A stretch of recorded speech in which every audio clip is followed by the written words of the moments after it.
everybody, Lisa Cavazos here, and I'm with the student outreach team from McAllen ISD.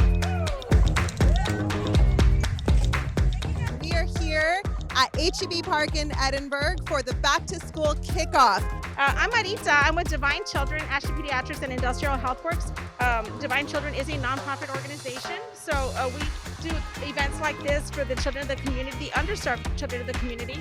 This is a community-wide event, lots of different vendors and activities, information. Our student outreach team is here providing registration, transfer, and back-to-school information for our community for McAllen ISD. We're so grateful and so blessed to be able to be part of McAllen ISD. And so thank you so much for this. It's a true blessing for all the community.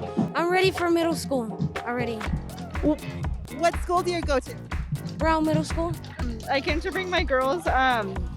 This one is just starting the school year. She's going to pre-K 3.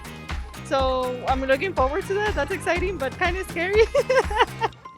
Of course, we are an open enrollment district. You can live anywhere and attend our amazing A-rated world-class schools. So we're here sharing that good information with parents and families and children.